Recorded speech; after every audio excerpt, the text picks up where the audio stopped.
نحمده ونصلي على رسوله الكريم اما بعد فاعوذ بالله من الشيطان الرجيم بسم الله الرحمن الرحيم اتل ما اوحي اليك من الكتاب واقم الصلاة ان الصلاة تنهى عن الفحشاء والمنكر ولذكر الله اکبر والله يعلم ما تصنعون صدق اللہ مولانا العظیم وصدق رسولہ النبی الکریم ونحن على ذلك لمن الشاہدین والحمد للہ رب العالمین۔ اللہ تبارک و تعالی کا ارشاد ہے اتل ما اوحی الیک من الکتاب، اے پیغمبر آپ تلاوت کیجئے جو وحی آپ کی طرف کی جا چکی ہے کتاب میں۔ حضور پاک صلی اللہ علیہ وسلم کی طرف دو قسم کی وحی کی جا چکی تھی۔ ایک وحی تو وہ تھی کہ جس میں مضمون اللہ کی طرف سے تھا اور الفاظ حضور پاک صلی اللہ علیہ وسلم کے اپنے تھے، اور پھر صحابہ کرام کو حضور پاک علیہ الصلاۃ والسلام وہ سنا دیتے، تو صحابہ کرام کو بھی اجازت تھی کہ مضمون میرا لیا کرو اور الفاظ تمہارے بھی ہوں تو کوئی حرج نہیں۔ اب احادیث جتنے بھی ہیں اس میں یہ مضمون اللہ تعالیٰ کے نبی کا ہے، باقی اپنے اپنے انداز میں الفاظ میں صحابہ کرام بھی اس میں اپنا تعبیر خود کیا کرتے تھے، حضور کی طرف سے اجازت تھی۔ مثلا میں بات کر چکا تو میری وہی بات ہے، کوئی بڑے اچھے پیرائے میں کسی اور کو سنا دے گا، الفاظ میرے نہیں ہوں گے، مراد پورا وہی ہوگا۔ کوئی دوسرا آدمی سادہ سے انداز میں وہی میری والی بات آگے اوروں کو سنا دے گا، مضمون تو آ جائے گا لیکن الفاظ سادہ ہوں گے۔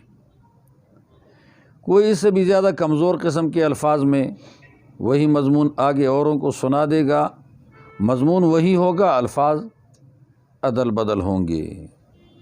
اور یہ عربی زبان کی وسعت ہے کہ اس میں ایک معنی کو ادا کرنے کے لیے، ایک معنی کو ظاہر کرنے کے لیے 10 الفاظ بھی مل جاتے ہیں، 15 الفاظ بھی مل جاتے ہیں، معنی ایک ہی ہوتا ہے لیکن الفاظ زیادہ ہیں۔ ایسی وسعت روئے زمین پر کسی اور زبان میں نہیں ہے، جتنی عربی زبان میں وسعت ہے اتنی کسی اور زبان میں نہیں۔ یہ تو ما اوحی حضور کی طرف وحی کر دی جا چکی، لیکن یہ کتاب نہیں ہے، اس لیے حضور علیہ الصلاۃ والسلام اس وقت حدیثوں کو لکھنے کی شروع میں تو اجازت نہیں دیتے تھے، بعد میں حضور علیہ الصلاۃ والسلام نے اجازت دے دی کہ حدیثیں لکھا کرو، لیکن زیادہ توجہ حدیثوں کے لکھنے پہ نہ کرو۔ اور قرآن مجید کے بارے میں مکہ مکرمہ میں جب پہلی وحی آ گئی، آخری وحی تک مدینہ منورہ میں باقاعدہ بلا لیتے منشی کو، کاتب کو، پھر وہ منشی کاتب اس وحی کو لکھ لیتا۔ حضور علیہ الصلاۃ والسلام جگہ بھی بتاتے کہ فلانی آیتوں کے بعد رکھو، فلانی آیتوں سے پہلے رکھو، اور فلانی صورت کے اندر رکھو، یہ پوری ترتیب حضور علیہ السلام بتا دیتے۔ ان میں الفاظ بھی نبی کریم صلی اللہ علیہ وسلم کی نہیں ہے، اللہ تبارک و تعالی کی طرف سے منتخب الفاظ ہے، اس لیے ان میں وہی الفاظ کہنے پڑیں گے جو قرآن مجید کے اندر آ چکے ہیں، اور اسی کو تلاوت کہا جائے گا۔ اتل ما اوحی الیک، جو وحی آپ کی طرف کی جا چکی ہے آپ اس کی تلاوت کرو۔ اب یہ مسئلہ ہے کہ قرآن مجید زیادہ درجے میں بڑی کتاب ہے یا نبی کریم صلی اللہ علیہ وسلم درجے میں بڑے نبی ہیں؟ قرآن بڑا ہے یا نبی بڑے ہیں؟ تو ظاہر بات ہے جس کو نبی کریم صلی اللہ علیہ وسلم سے عشق اور محبت بہت ہی زیادہ ہے تو وہ کہے گا کہ نبی بڑے ہیں، لیکن جہاں مسئلہ عشق کا نہیں ہوگا اور تحقیق کا ہوگا تو پھر قرآن مجید بڑی کتاب ہے۔ نبی کریم صلی اللہ علیہ وسلم سے قرآن مجید بھی زیادہ بڑی کتاب ہے، اور اس کی 2-3 وجہ ہیں۔ ایک وجہ تو یہ ہے کہ یہ قرآن مجید اللہ تبارک و تعالیٰ کی صفت ہے۔ اس قرآن مجید کے پیچھے جو سارا مضمون ہے یہ کلام اللہ ہے، اللہ کی صفات ہیں، اور اللہ تبارک و تعالیٰ کی صفات اللہ کی ذات کے ساتھ لگی ہیں۔ جیسے اللہ بڑا ہے ویسے اس کی صفات بھی بڑی ہیں، یہ کلام اللہ ہے۔ اور دوسری وجہ یہ ہے کہ حضور پاک صلی اللہ علیہ وسلم 40 برس تک تو تھے عبداللہ کے بیٹے، اور جب قرآن مجید اترا نہیں تھا تو اس سے پہلے حضور علیہ الصلاۃ والسلام قریشی، شریف، بہادر، خیر خواہ، سخی انسان تھے، سمجھدار، سخی انسان تھے۔ لیکن جب قرآن مجید اترنے لگا، اقرأ بسم ربک الذی خلق خلق الانسان من علق، تو اس دن سے اللہ تعالیٰ کے نبی غار حرا سے واپس آتے ہوئے جب گئے تھے، محمد عبداللہ کا بیٹا، واپس جب آ رہے تھے تو محمد رسول اللہ صلی اللہ علیہ وسلم، اللہ تعالیٰ نے ان کو ابھی پیغمبر بنا دیا۔ اس قرآن مجید کی وجہ سے وہ پیغمبر بنے ہیں۔ تو پھر معلوم یہ ہوا کہ قرآن مجید کی حیثیت اور قرآن مجید کی حقیقت بہت زیادہ ہے۔ تیسری بات یہ ہے کہ ہمیشہ کم درجے کی چیز بڑے درجے کے اوپر قربان کی جاتی ہے۔ ہم اور آپ سب جانتے ہیں کہ ایک خاتون ہے، مثال کے طور پر اس خاتون کے پاس ایک ہاتھ میں بچہ ہے اور دوسرے ہاتھ میں مٹکا ہے، اور جگہ ایسی آ گئی کہ وہ عورت راستے میں جا رہی تھی اور جاتے جاتے پھسلنے کی جگہ تھی، پھسلن آ گئی۔ اب لازماً اس عورت نے کسی چیز کو ہاتھ لگانا ہے، کوئی جڑی بوٹی کو، ٹہنی کو، تنے کو ہاتھ تو لگانا پڑے گا تاکہ یہ بچ جائے۔ اب یہ عورت ہے، ہاتھ تو اس کے دونوں فارغ نہیں ہیں، تو یا مٹکا گرائے گی، چھوڑے گی تاکہ پکڑے کسی تنے کو، سہارے کو، اور یا بچے کو گرائے گی تاکہ یہ پکڑے کسی سہارے کو اور تنے کو۔ آپ کی عقل کیا کہہ رہی ہے؟ یہ عورت مٹکا چھوڑ دے، یہ مٹکے بہت سارے مل جائیں گے، اور مٹکے کے خریدنے میں کوئی اتنا زیادہ پیسہ لگا بھی نہیں ہے۔ آج کل مہنگائی کے زمانے میں 500-600 کا 800 کا مٹکا ہوگا، اور یہ بچہ ہے، یہ روح ہے، خدا تعالیٰ کی طرف سے امانت ہے، اور یہ اللہ نے دیا ہے، اور یہ دل رکھتا ہے، دماغ رکھتا ہے، استعدادیں رکھتا ہے، اور یہ انسانیت کا حصہ ہے، اس کی قیمت زیادہ ہے۔ معلوم نہیں ہے کہ آگے یہ بچہ کتنے اچھے کام کرتا ہے، کتنے بڑے بہادرانہ کام کرتا ہے، کتنی سخاوت کر لیتا ہے، یہ خیر کی مشین بن جائے۔ تو مٹکے کو قربان کیا جائے گا کس پر؟ بچے پہ۔ کیا خیال ہے؟ یہی ہوگا۔ ایک آدمی بیمار ہو گیا، اب بیماری ایک بڑی مشکل ہے، مصیبت ہے، اس بیماری کو ختم کرنے کے لیے ڈاکٹروں کی تجویز میں علاج ہے، علاج پر خرچہ ہوتا ہے، خرچہ پیسے کے ساتھ ہوتا ہے، پیسہ بندے نے بڑی مشکل سے کمایا ہے اور بڑی مجبوریوں میں کما کے رکھا تھا کسی مکان وغیرہ کے لیے، لیکن یہ بندہ ابھی اپنی صحت کو برقرار رکھنے کے لیے اور بیماری کو ختم کرنے کے لیے کیا کرے گا؟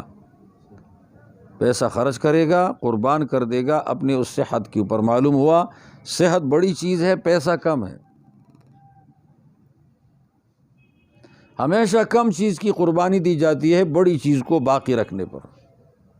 تو آپ دیکھتے ہیں حضور پاک صلی اللہ علیہ وسلم نے مکہ مکرمہ میں تکلیفیں اٹھائی، گالیاں برداشت کی، کذاب کہا گیا، جادوگر کہا گیا، مجنون کہا گیا، اور ساتھ ساتھ جنات ہے اس کے اوپر یہ کہا گیا، یہ مختلف قسم کے الزامات لگ گئے، اور یہ قرآن مجید کی وجہ سے لگے ہیں کہ قرآن مجید اترا ہے اور اس نے لوگوں کی وہ جو شرک کی جڑیں ہیں وہ کاٹنی شروع کی ہیں،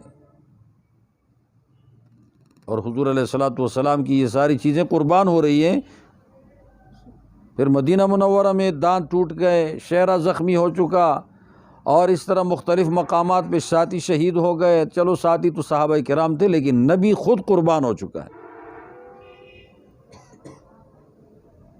اور ایک موقع پہ فرمایا حضور علیہ الصلاۃ والسلام نے کہ اگر میری گردن بھی کٹتی ہے نا تو میں اللہ تعالیٰ کے حکم کو برقرار رکھوں گا، حکم کو ضائع نہیں ہونے دوں گا۔ معلوم ہوتا ہے کہ قیمت حکم کی ہے، حکم کی قیمت زیادہ ہے۔ تو اللہ تعالیٰ کی کتاب کی قیمت کیا ہے؟ زیادہ ہے۔ اس کو آپ کتاب اور سنت کی روشنی میں دیکھیں گے، عاشق کے اعتبار سے نہیں دیکھیں گے۔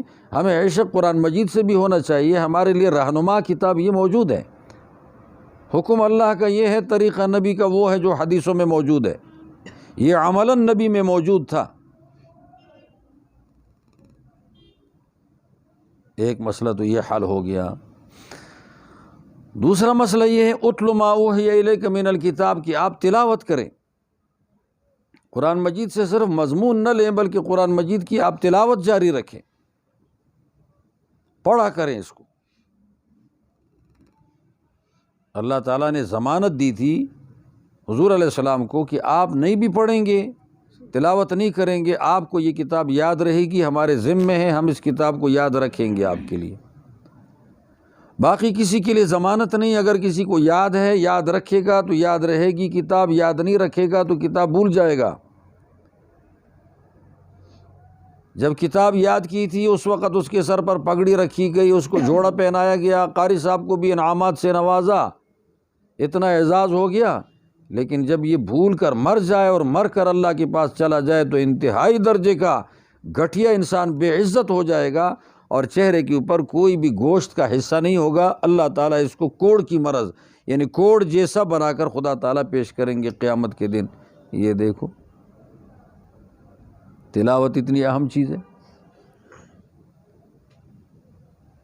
اور اگر کچھ حصہ یاد ہے اور حصہ یاد کرنا سنت ہے، بقدر صلاۃ تو واجب ہے اور ضروری ہے، فرض ہے کہ فاتحہ سیکھنا فرض ہے، ساتھ ہی کچھ صورتیں ایسی ہوں کہ جس پر یہ نماز ادا کر لے، لیکن اس کے علاوہ سارا قرآن مجید یاد کرنا کوئی فرض تو نہیں ہے، کفائی درجے میں ہے، اور کفائی تو کافی سے ہو گیا، باقی اس کے علاوہ تو سب اضافی ہے۔ کفائی تو ہو گیا، یاد کرنا سنت ہے، لیکن اس کے بعد اس کو ضبط کر کے یاد رکھنا فرض ہے۔ یہ نعمت پاس سے جائے نہ، اور پھر اس کے بعد یہ نعمت ہے اگر خدا نخواستہ یہ بھول کر چلا گیا تو بھولنا حرام ہے، یاد رکھنا فرض ہے، اور یاد کرنا سنت ہے۔ تو 2-3 دن پہلے مجھ سے مشورہ لیا اور مجھ سے ایک آدمی نے کہا کہ ہمارا بچہ ایسا ہے، قرآن مجید کے حفظ سے مشکل کام ہے تو تنگ ہو جاتا ہے، کیا کریں، 3 پارے یاد کیے ہوئے ہیں، اب ہاتھ آتا نہیں ہے، پھرتا ہے۔ میں نے ان کو بتا دیا کہ اس کو کتابوں میں لگاؤ، درجہ اعدادیہ اول، اعدادیہ دوم، اعدادیہ سوم میں لگاؤ، وہ کام اتنا مشکل نہیں ہے، وہ سوچنے کا کام ہے، دیکھ کر لکھنے کا کام ہے، اور سمجھ کر ضبط کرنے کا کام ہے، رٹ لگانے کا کام نہیں، وہاں سبق ہی نہیں، وہاں سبق نہیں، وہاں منزل نہیں، یہ چیزیں وہاں نہیں ہیں، اور یہ بڑی دشوار چیزیں ہوتی ہیں۔ ہم جب حفظ کرتے تھے ہم ترستے تھے کہ کب ہم کتابیں پڑھیں گے، یہ کتابوں کے شعبے میں ہم کب جائیں گے، کیونکہ کتابوں کے طلباء کو دیکھتے تھے وہاں پر کہ دیکھو جمعے کے دن ان کی چھٹی ہے، جلسے میں کبھی کبھی چلے جاتے ہیں۔ اس زمانے میں بڑے بڑے علماء آتے تھے جلسوں کے لیے، تماشا نہیں ہوتا تھا، کوئی واعظ ہوا کرتا تھا، کوئی فکر دیتے تھے، اب تو تماشے بھی شروع ہو گئے۔ تو ایسے لوگوں کے پاس جا کر یہ جا رہے ہیں، ہم نہیں جا سکتے، ہمیں استاد نہیں چھوڑتا، کسی کام کے لیے نہیں چھوڑتا، بس جی درسگاہ ہے اور کمرہ ہے، مسجد درسگاہ کمرہ مسجد، زیادہ سے زیادہ عصر کے بعد ہم ادھر ادھر 1 کلومیٹر آدھا کلومیٹر تک آئیں جائیں، بس یہ دیکھ لیں، ہمارا یہی کام تھا۔ بڑے بڑے علماء تھے، مولانا مفتی محمود صاحب، مولانا عبداللہ درخواستی صاحب، اسی طرح مولانا عبدالحق صاحب، مولانا امجد خان، اجمل خان صاحب، یہ بڑے بڑے لوگ آتے تھے جلسوں میں، ہم نہیں جا سکتے۔ ہم یہ تمنا کرتے کہ کاش ایسا موقع کب ملے گا، تو میں نے ان کو بتا دیا کہ اب حفظ نہ کراؤ۔ وہ بہت سو نے یاد کر لیا ہے، اور اس یاد سے کوئی فائدہ نہیں کہ یاد ہو اور بھول جائے اور بندہ گناہگار پھرے اور گناہگار مرے۔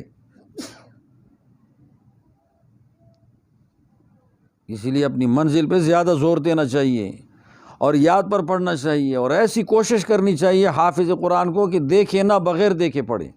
دیکھ کر پڑھنے میں ثواب ہے، لیکن اس سے منزل کچی ہو جاتی ہے، تو دیکھ کر پڑھنے میں آپ کی منزل کچی ہوگی، ثواب تو کمال ہوگے لیکن منزل کچی ہو جائے گی۔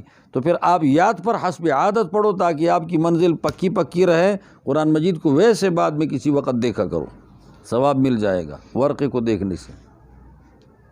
میرا تجربہ ہے، یاد پر پڑھیں گے تو یاد رہے گی کتاب، دیکھ کر پڑھیں گے تو کتاب کچی ہو جاتی۔ اتل ما اوحی الیک من الکتاب، یہ کتاب ہے، اس کی تلاوت کرو، لفظ لفظ پڑھو اس کا۔ اور اس دن میں پڑھا رہا تھا تجوید کی ایک کتاب، اس میں لکھا ہوا ہے کہ یہ قرآن مجید میں جو موجودہ اول سے لے کر آخر تک 2 گتوں کے درمیان میں ہے، اور اس میں 7 حرف ہیں اور 10 قراتیں ہیں، یہ سب کے سب متواتر ہیں، اور ان سب کے ساتھ نماز جائز ہے، اور نماز کے جائز ہونے کے ساتھ ساتھ باقی 3 قراتیں اور ہیں، 4 قراتیں، 14 قراتیں ہیں، ان 4 قراتوں کے ساتھ نماز جائز نہیں ہے، اور وہ متواتر بھی نہیں ہے، وہ تواتر سے گری ہوئی قراتیں ہیں۔ اس میں وہ معیاری شرط موجود نہیں ہے، لہٰذا اس کے ساتھ نماز نہیں ہوگی، اور 10 کے ساتھ نماز ہوگی۔ اکیلے پڑھے پھر بھی ہوگی 10 کے ساتھ، امام کے ساتھ پڑھے پھر بھی ہوگی، اور اگر ان باقی 4 قراتوں میں سے پڑھتا ہے تو پھر اس کے بعد اس کی نماز نہیں ہوگی، گویا وہ حدیث پڑھ رہا ہے، وہ قراتیں حدیث کے درجے میں ہیں۔ اور یہ سارا کا سارا مثلاً قرات میں اَأَنذَرْتَهُمْ اَأَنذَرْتَهُمْ اَأَنذَرْتَهُمْ، یہ 4-5 قراتیں یہاں پر ہوتی ہیں۔ ان قراتوں کو اسی طرح ادا کرنا مختلف لہجوں میں حضور علیہ الصلاۃ والسلام سے، صحابہ کرام سے آج تک ثابت ہے۔ آپ تلاوت کرو، تو دنیا میں بہت ساری قراتیں موجود ہیں نا، 10، تو کوئی ایک قرات کے ساتھ تلاوت کر رہے ہیں، وہ حفظ بھی اسی کا کرتے ہیں۔ ہم ایک قرات کی تلاوت کر رہے ہیں، ہم حفظ بھی اسی کی کر رہے ہیں، باقی قرات کو بطور لطف کے پڑھتے ہیں، لیکن ہمارا مقصود یا ہماری عادت میں یہی قرات داخل ہے۔ مزے اور لطف کے لیے مختلف قراتیں پڑھتے رہتے ہیں، یہ ساری جاری ہیں دنیا میں، اور ان کے ساتھ نماز ہوتی ہے۔ مصر کے اندر قرآن مجید جو لکھا ہوا ہے وہ باقاعدہ اسی قرات میں لکھا ہوا ہے، جیسے ہمارے یہاں لکھا ہوا ہے تو ہماری ہی قرات میں لکھا ہوا ہے۔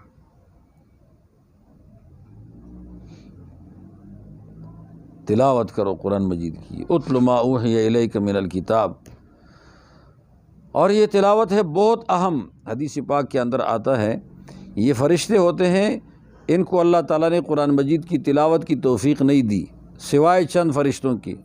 وہ بھی پیغام لانے کے لیے جبریل امین آتے تھے، حضور علیہ السلام کو بتاتے، یا کوئی اور فرشتہ آ جاتا اور حضور علیہ الصلاۃ والسلام کو بتا دیتا یہ فرشتہ کہ یہ کچھ آیتیں ہیں، اللہ تعالیٰ نے مجھے یہ بھیجا ہے اور یہ آیتیں آپ لے لو۔ زیادہ جبریل آتے، کبھی کبھار کوئی اور فرشتہ بھی آ جاتا، اور حضور کے سامنے وہ ساری القاء کر دیتے، حضور علیہ السلام اس کی تلاوت صحابہ کرام پہ کر دیتے۔ اتل ما اوحی الیک من الکتاب، یہ تلاوت ہو گئی۔ باقی اور فرشتوں میں یہ استعداد خدا نے رکھی نہیں ہے کہ وہ تلاوت قرآن مجید کی کریں، بالکل گنجائش نہیں۔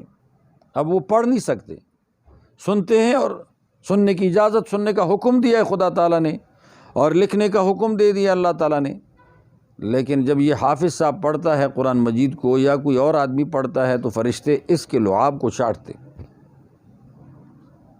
یہ چوس کر لیتے ہیں، اور یہ لعاب چوس کر جب وہ فرشتے لیتے ہیں ان کو مزہ آ جاتا ہے کہ یہ قرآن مجید کی تلاوت کا بقایا ہے، اس کے اثرات ہیں، اس کی تاثیر ہے، یہ فرشتے ہیں وہ اس طرح فائدہ لے رہے ہیں۔ تو ہمیں حکم ہے نماز میں رکوع میں تلاوت مت کرو، سجدے میں تلاوت مت کرو، قوم جلسے میں تلاوت مت کرو، تلاوت صرف قیام میں کرو، کہ قیام میں فرشتوں کو اجازت ہے سننے کا، اور رکوع میں کرو گے تو ان کو اللہ نے حکم دیا ہے سبحان ربی العظیم پڑھو، سجدے میں سبحان ربی الاعلیٰ، اور قومے میں سمع اللہ لمن حمد ربنا لک الحمد، اور جلسے کے اندر ہے اللہم اغفر لی ذنبی کلہ دق، دعائیں ہیں، اور سجدے میں سبحان ربی الاعلیٰ، رکوع میں سبحان ربی العظیم، تو فرشتے وہ پڑھتے ہیں۔ پھر ان کو تکلیف ہوتی ہے یہ تلاوت کر رہا ہے، ہم اس کو چوس نہیں سکتے کیونکہ ہم خدا کی طرف سے مامور نہیں ہے، ہمیں روکا گیا ہے، لہٰذا اس وقت یہ تلاوت کرنا بند کر دو۔ اور یہی قرآن مجید کی تلاوت ہے تو جب بندہ کرتا رہتا ہے اور زبردست جذبے سے کرنے لگ جائے تو پھر اس کے بعد اس کے لعاب میں اللہ تعالیٰ نے وہ طاقت رکھ دی کہ وہ طاقت دنیا میں کسی کشتے میں نہیں ہے، وہ کشتوں میں طاقت نہیں ہے، اس میں زیادہ طاقت ہے۔ یہ لعاب ہے، یہ جا کر پیچھے مطلب یہ ہے کہ یہ زبردست چربی بن جائے، طاقتور چربی بن جائے، اور اسے جب بندہ اندر کر لیتا ہے تو اندر کرنے کے ساتھ ساتھ اس کی قوت باہ میں بھی اضافہ ہو جاتا ہے، جسمانی قوت میں بھی اضافہ ہو جاتا ہے۔ اسی وجہ سے قرآن مجید کا ہمیشہ تلاوت کرنے والا آدمی 100 سال 150 سال تک رہتے رہتے وہ اپنی حیثیت کھوتا نہیں ہے، بلکہ اس کی حیثیت برقرار رہتی ہے۔ یہ تلاوت کی برکت ہے۔ اور یہ کسی تنہا آدمی کا صاحب اور رفیق ہے، اور یہ کسی غمگین آدمی کے لیے قرآن مجید کی تلاوت یہ اس غم کو دور کرنے کے لیے ہے، اور یہ کسی تنگ دست آدمی کے لیے برکت ہے، اور یہ کسی غافل آدمی کے لیے بیداری ہے، اور یہ کسی اللہ سے دور بندے کے لیے خدا کا قرب ہے۔ اللہ نے اتنی برکت قرآن مجید کی تلاوت میں رکھی ہوئی ہے، کوشش کرنی چاہیے وقت مکمل اس کے لیے مختص کر کے باقی تمام ذرائع کو بند کر کے تلاوت کرنا چاہیے۔ یعنی آج کل مشاغل آ گئے موبائل کا، تو یہ بند کر دے اور کنارے رکھ دے یا چپ کر دے، پھر اس کے بعد قرآن مجید کی تلاوت کرے۔ 2 پارے، 2.5 پارے، 3 پارے ہر حافظ روزانہ یومیہ تلاوت کرے۔ یہ کتاب یاد رہے گی، مرنے کے وقت اس اعزاز اور سعادت کو ہم اپنے پاس جا کر کفن میں لے جائیں، یہ ہمارے ساتھ جائے۔ غیر حافظ ہے پاؤ تلاوت، اسی طرح تصحیح کے ساتھ آدھا پارہ تلاوت، پارہ تلاوت یہ روزانہ کر لے تو مہینے میں قرآن مجید اس کا ختم ہو جائے گا۔ اور ساتھ ہی صحابہ کرام کی ساری تلاوت، چونکہ اس وقت تو حضور کے زمانے میں قرآن مجید کا نسخہ نہیں تھا کہ کھول کے دیکھیں، جس کو جتنا یاد ہوتا وہ سارا یاد تہجد میں رات کو پورا کرتے اور دن کے نفلوں میں پورا کرتے اور اونچی آواز سے پڑھتے۔ اور اونچی آواز سے پڑھنا آج بھی جائز ہے، نفلوں میں پڑھنا بھی جائز ہے، سنت مؤکدہ میں پڑھنا بھی جائز ہے، اور سنت غیر مؤکدہ میں پڑھنا بھی جائز ہے۔ دن کو کسی کی نماز یا کسی کی نیند میں فرق نہ آتا ہو تو بس اس طرح شروع کر دیں۔ آپ میں سے جو حافظ ہیں وہ شروع کر دیں اور معمول بنا دیں، اور انسان پکا وہ ہے جو طے کر دے اسی کی پابندی کر دے۔ پکا انسان وہ ہے جو طے کر دے اسی کی پابندی کر دے۔ پھر قرآن مجید کی تلاوت کر کے پھر اس کے بعد جو بیان کرتا ہے خدا تعالیٰ اس میں تاثیر ڈال لیتا ہے۔ نماز پڑھتا ہے تاثیر ڈال لیتا ہے، اس نماز میں تاثیر ہوتی ہے جو قرآن مجید کی تلاوت کرنے والے آدمی کی ہوتی ہے، تاثیر ہوتی ہے۔ تبھی کہا گیا اتل ما اوحی الیک من الکتاب واقم الصلاۃ، یہ اقیم الصلاۃ کو ساتھ جوڑا اسی لیے کہ قرآن مجید کی تلاوت کے ساتھ نماز کی اقامت میں بڑا مزہ آتا ہے، اور نماز کی اقامت اور نماز کی پابندی بندے کی مؤثر ہو جاتی ہے۔ نماز قائم کرو، ان الصلاۃ تنہا، اقیم الصلاۃ۔ اب نماز میں مرحلے ہیں کتنے ہیں؟ پہلا مرحلہ تو یہ ہے کہ نماز ایک بندہ قائم کر دیتا ہے وقت کے اندر جماعت کے ساتھ، اور جماعت میں وہ جماعت مراد ہے جو جماعت مسجد کی پہلی جماعت ہے جس کی خاطر اذان ہوئی ہے، یہ اقیم الصلاۃ میں شامل ہے، جس کے لیے اذان ہوئی ہے۔ جب اذان ہوئی ہے وہ جماعت ہو گئی اور ختم ہو چکی، پھر اس کے بعد جو اور جماعتیں آتی ہیں اس کو سمجھو پرائیویٹ جماعت ہے، اذان اس کے لیے ہوئی نہیں ہے۔ اسی وجہ سے امام ابو حنیفہ فرماتے ہیں اس کے لیے قرات، یہ کیا اقامت بھی نہیں ہے اور اس کے لیے باقی کچھ بھی نہیں ہے، چپ، اس کے لیے کچھ بھی نہیں ہے، یہ پرائیویٹ جماعت ہو گئی، یعنی جس کے لیے جیسے سرکاری کہتے ہیں خدا کی طرف سے، یہ وہ جماعت نہیں ہے۔ تو اقیم الصلاۃ، چھوٹی چھوٹی جماعتوں میں اقیم الصلاۃ نہیں ہوگا۔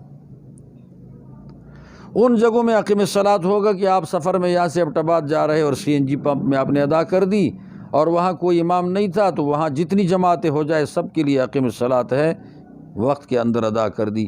اس جماعت کا کیا فائدہ ہوگا؟ 2 فائدے ہوں گے۔ ایک فائدہ یہ ہوگا کہ آپ کی یہ نماز 1:27 تک پہنچے گی۔ پر جب تک بندہ منافق نہیں ہے، منافق یا کسی گندی نیت سے آیا نہیں ہے، اس وقت تک اس کا ثواب 1:27 کا ہے، 1:27۔ اور دوسرا فائدہ یہ ہوگا کہ اس کے ساتھ گناہ تراشے جاتے ہیں۔ یہ گناہ لگا ہے، دھلتے رہتے ہیں، صاف ہوتے رہتے ہیں، تراشے جاتے ہیں، یہ گناہ ختم ہو رہے ہیں، ختم ہو رہے ہیں، ختم ہو رہے ہیں۔ یہ دو فائدے اس جماعت کے ساتھ ہے اقیم الصلاۃ میں۔ اگر نماز وقت میں پڑھی اور معذور نہیں تھا، بغیر کسی عذر کے اکیلے نماز ادا کر دی، جماعت گئی اس سے، تو پھر اس آدمی کو ایک فائدہ مل گیا، یہ گناہ گر رہے ہیں اس کے ساتھ، لیکن 1:27 کا ثواب نہیں ہے، ایک محرومی آ گئی، ایک نقصان ہوا، غبن میں آ گیا۔ غبن میں اس لیے آ گیا کہ دیکھو سیزن میں کسی کا مال بے قیمت ہو جائے تو یہ غبن ہے۔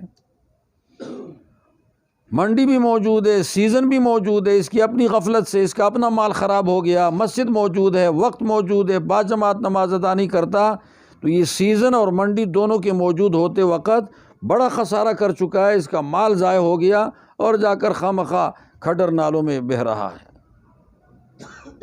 بہت بڑی خرابی ہے، بخاری شریف کے اندر یہی بات لکھی ہے۔ ایک فائدہ ملا، ایک نہیں ملا، تو ایک یہ کوشش کرنی ہے کہ جب تک بس ہو سکے تو اس وقت تک پرائیویٹ جماعتوں میں شامل نہیں ہونا، وہ جس کی خاطر اذان ہوئی ہے اس میں شامل ہونا ہے،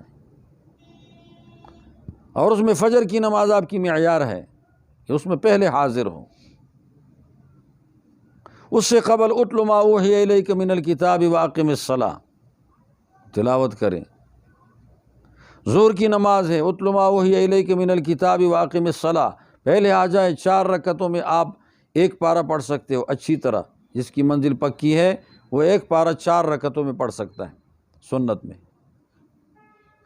مغرب کے بعد ایک پارہ پڑھ سکتا ہے، 4 رکعتیں ہیں یا 6 رکعتیں پڑھتا ہے، ایک پارہ پڑھ لے گا۔ اور فجر کی سنتوں میں اگر چاہے تو اس میں بھی آدھا پارہ پڑھ لے، تو یہ 2.5 پارے تو اس آدمی کے صرف ان نمازوں میں ہو گئے۔ اور تہجد کے لیے اٹھ کر جو نماز ادا کرتا ہے اس کے اندر تو کچھ اور زیادہ بہتر اور فائدے کی چیز ہے۔ اقیم الصلاۃ۔ اب یہ اکیلے نماز میں کیا مزہ آ گیا؟ نہیں۔ ہاں، اس آدمی کو اکیلے نماز میں بھی فائدہ ملے گا، ثواب ملے گا۔ وہ کون سا آدمی ہے؟ جس کو تقاضے نے تنگ کیا تھا اور عین جماعت کے وقت اس کو تقاضا پیش آیا پیشاب کا، پاخانے کا، اور وہ اس پیشاب پاخانے کے تقاضے کے ہوتے ہوئے نماز مسجد میں ادا کرتا ہے، خود بھی تنگ ہوگا، اوروں کو بھی تنگ کرے گا۔ اس تنگی سے بہتر یہ ہے کہ یہ جا کر ابھی اپنے اس تقاضے سے فارغ ہو کر پھر آ جائے، مطمئن ہو کر نماز ادا کر دے۔ اس کو پھر اکیلے میں بھی 2 فائدے مل گئے، 1:27 کا ثواب بھی ملا اور گناہ بھی اس کے گر رہے ہیں۔ عورت ہے، گھر میں نماز ادا کر دی 1:27 اور گناہ بھی گر رہے ہیں کہ وہ مسجد میں آتی ہے تو بڑے شر کا خطرہ ہے، اس شر سے بچنے کے لیے یہ گھر میں نماز ادا کر دے 1:27۔ اندھا ہے تو وہ گھر میں نماز ادا کرتا ہے 1:27 ہے، بیمار گھر میں نماز ادا کرتا ہے 1:27 ہے کہ اس کا دل مسجد کے ساتھ ہے اور وہ عملاً وہاں گھر میں ہے، مسجد میں آ نہیں سکتا، اس کے لیے ثواب ہے پورا معذور کے لیے۔ تیسری صورت یہ ہو گئی کہ نماز ضائع کر دی، پڑھی نہیں، اللہ تعالیٰ معاف فرما دے، وقت پہ بالکل نہ پڑھی، بلا وجہ یا وجہ سے چھوڑ دی نماز، اور پھر اس کے بعد قضا نماز پڑھتا ہے۔ اس قضا نماز میں اس کو دونوں فائدے نہیں ہیں، 1:27 کا بھی گیا اور ساتھ ساتھ وہ گناہوں کے تراشنے کا جو تھا اور گناہوں کے گرانے کا جو تھا وہ بھی گیا۔ اب صرف اتنا کچھ ہو گیا کہ ذمہ ایک نماز تھی وہ ادا کر دی۔ قضا نماز بالکل کامل نماز نہیں ہے، تو قضا پہ ایک آدمی نماز پڑھ کر خوش نہ ہو اور خواہ اس کے اوپر وہ پٹھان لوگ کہتے ہیں ترپا کی دن ہوئی، کیا مطلب ہے کہ یہ وہ سارا کچھ اس سے گیا، کھو گیا ہے قضا نماز۔ ہاں، ایک صورت میں تو قضا میں حرج نہیں ہے اور ثواب پورا ملے گا۔ پورا بندہ بیچارہ سویا تھا اور سونے میں کسی نے جگایا نہیں، کسی ایسی جگہ میں تھا جگایا کسی نے نہیں، نہ موبائل نے جگایا نہ کسی اور نے جگایا، اور قصداً یہ بندہ اپنے کو غافل نہ کر چکا، اور پھر نماز سے اگر قضا ہو گئی تو اس کو پھر اللہ تعالیٰ دونوں فائدے دے دیں گے۔ جو حضور علیہ الصلاۃ والسلام سے فجر کی نماز 3 سفروں میں قضا ہوئی تھی سارے صحابہ کرام سمیت، اور سب پریشان تھے، اور چاش کے وقت فجر کی نماز پڑھی تھی تو ان کو پھر نماز با جماعت پڑھی اور ثواب ان کو مل گیا، کیونکہ ایک بھی وہاں پر جاگا نہیں تھا، سارے سوئے۔ جو چوکیدار تھا وہ بھی سو گیا تھا۔ حضرت بلال رضی اللہ تعالیٰ عنہ کو چوکیداری کے لیے رکھا، اس نے خود کہا میں کروں گا، بس تہجد کی نماز پڑھی کچھ، اور پڑھنے کے بعد ایسے اونٹنی کے ساتھ ٹیک لگا چکا، اور وہ مشرق کی طرف دیکھ رہا ہے کہ ابھی بس جب بھی روشنی ظاہر ہوگی تو میں کہوں گا کہ اٹھو۔ آہستہ آہستہ آہستہ آہستہ آہستہ آہستہ اس کو نیند آ گئی، وہ بھی سو گئے، اور تپتی دھوپ نے سب کو جگا دیا۔ موسم گرمی کا تھا، تپتی دھوپ نے سب کو جگا دیا، اور جاگ کر پھر حضور پریشان ہو گئے، صحابہ پر حضور نے فرمایا اتنی پریشانی کی ضرورت نہیں ہے، تمہیں اللہ نے سلایا تھا، اللہ نے جگا دیا، اور اللہ تعالیٰ نے تمہیں وقت پر نہیں جگایا، ہماری جانیں اللہ کے پاس ہیں، جب چاہے ہمیں جگا دے، جب چاہے ہمیں سلا دے، اس وجہ سے اس میں کسی کا قصور نہیں ہے، نہ ہونے کی وجہ سے سب کو پورا ثواب ملے گا۔ چلو آگے جاتے ہیں، نماز آگے پڑھیں گے۔ آگے جا کر نماز ادا کر دی، 2 رکعت سنت اور 2 رکعت فرض، یہ فرض نماز اور سنت قضا نماز پڑھی۔ دوپہر کے آخر تک اگر کوئی فرض نماز پڑھے گا نا تو پھر ایسی صورت میں سنت اور فرض دونوں ہوں گے، یہ واقعہ بتا رہا ہے۔ اقیم الصلاۃ۔ اب ہم اپنا کچھ طے کر دیں، ہماری ساری بنیادی چیزیں نماز میں ہیں۔ نماز سارا اول سے آخر تک اللہ کا ذکر ہے۔ اقیم الصلاۃ لذکری، نماز قائم کر دو لذکری، مجھے یاد کرنے کے لیے۔ اے پیغمبر موسیٰ، اگر موسیٰ علیہ السلام کو کہا گیا تھا اگر آپ کو یہ خواہش ہو کہ آپ مجھے یاد کرو تو نماز کی نیت باندھو، یہی نماز ہے، اس میں اول سے آخر تک تم مجھے ہی یاد کرو گے۔ سبحانک اللہم، دیکھو اللہ کو خطاب کر دیا، وبحمدک وتبارک اسمک، یہ پڑھنے والے یہ کا لفظ عربی میں تو کے لیے آتا ہے، ولا الہ غیرک، دیکھو سبحانک اللہم میں اللہ تعالیٰ کو مخاطب کیا ہم نے۔ اللہ اکبر، تکبیر تحریمہ کہہ دیا، اللہ کی ذات آ گئی، اور اکبر میں اللہ کی ساری صفتیں اکبر کے لفظ میں سمٹ گئی، قوت میں بڑا، طاقت میں بڑا، علم میں بڑا، خبرداری میں بڑا، ہر صفت میں بڑا وہی ہے، یہ اکبر کا زور ہے۔ پھر آگے سورہ فاتحہ شروع کر دی، پھر آگے باقی صورت ملا دی، پھر رکوع میں اللہ اکبر اللہ اکبر، یہ 24 مرتبہ تقریباً 4 رکعت نماز کے اندر یہ تکبیرات تکبیرات تکبیرات چلتے ہیں، سب تکبیر تکبیر ہے۔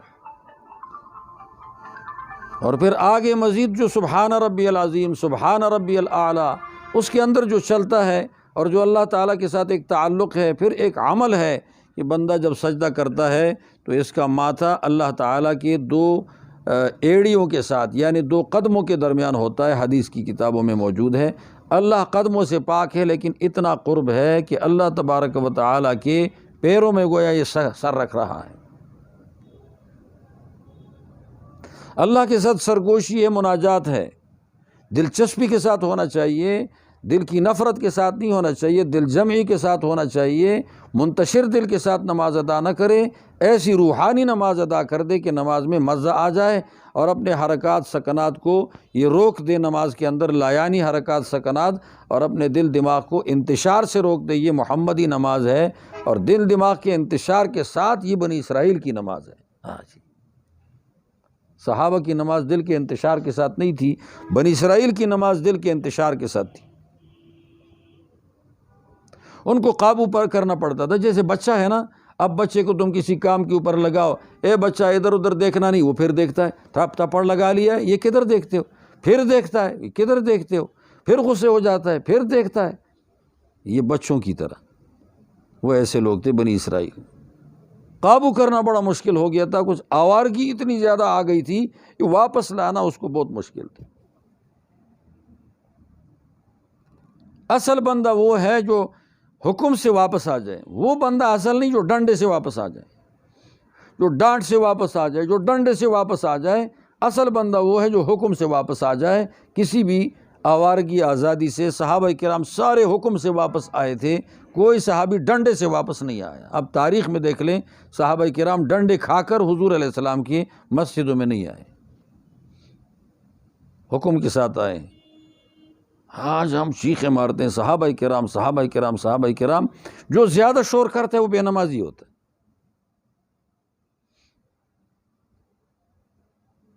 وہ حکم ضائع کرنے والا ہوتا ہے۔ ہاں، اگر وہی مزاج صحابہ کرام کا اپنانا ہے تو زیادہ ان کی پیروی کرنی پڑے گی اور ان کی عادتیں اپنانی پڑے گی۔ عادت تو بنی اسرائیل کی ہے اور صحابہ کرام کی مدح و ستائش میں لگا ہوا ہے۔ عادتیں ان کی آ جائے پھر پتہ چل جائے گا یار بغیر کہنے کہ خود صحابہ کرام کا عاشق ہے۔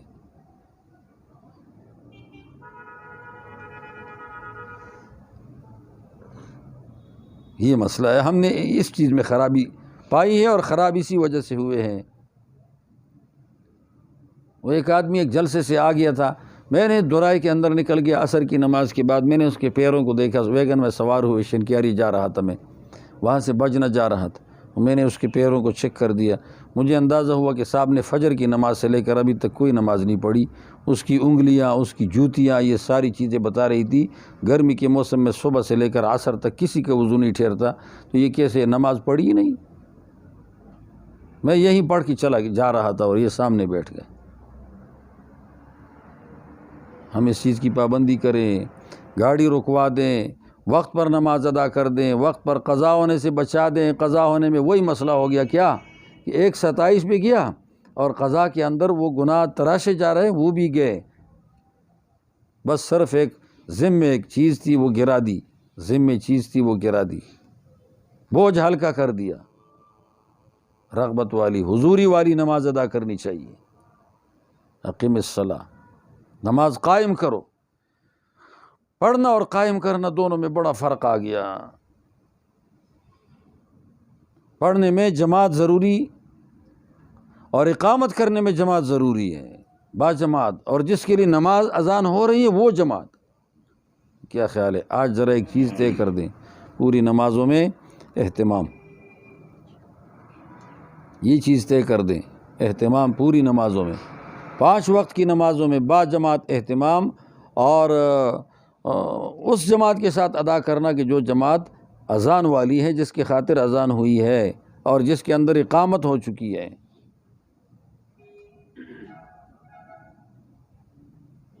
اور توجہ کے ساتھ نماز ادا کرنا، یکسوئی کے ساتھ نماز ادا کرنا، دل جمعی کے ساتھ نماز ادا کرنا، اللہ تعالیٰ سے تعلق لگا کر نماز ادا کرنا، اللہ تعالیٰ کی ذات و صفات کے دھیان کو حاضر کر کے، ذات کو حاضر تو نہیں کر سکتے لیکن دھیان اللہ کی صفات کا کر کے اللہ تعالیٰ کے حضور اپنے آپ کو پیش کر دینا، حضور قلبی۔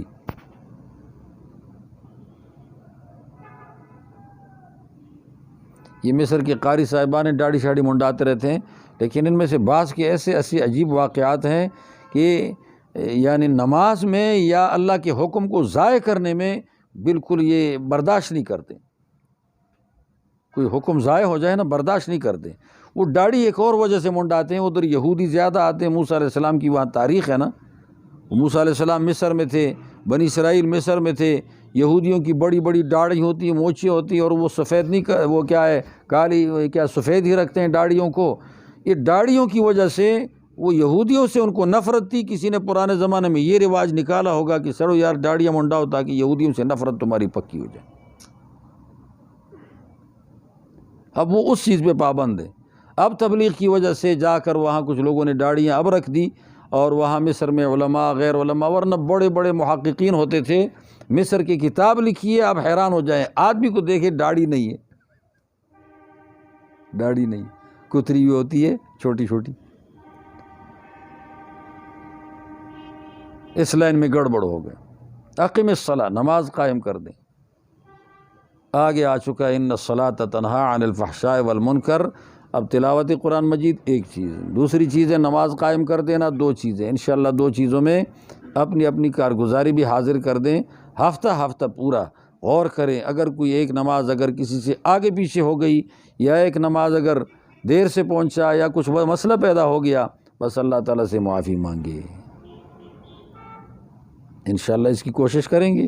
اتل ما اوحی الیک من الکتاب واقم الصلاۃ، اگلا جمعہ انشاءاللہ آگے کسی موقع پہ ان الصلاۃ تنہی عن الفحشاء والمنکر، ایک ولذکر اللہ اکبر واللہ یعلم ما تصنعون، یہ 3 جملے بچ گئے، اس کے بارے میں انشاءاللہ آئندہ بات ہوگی۔ آج یہی کافی ہے۔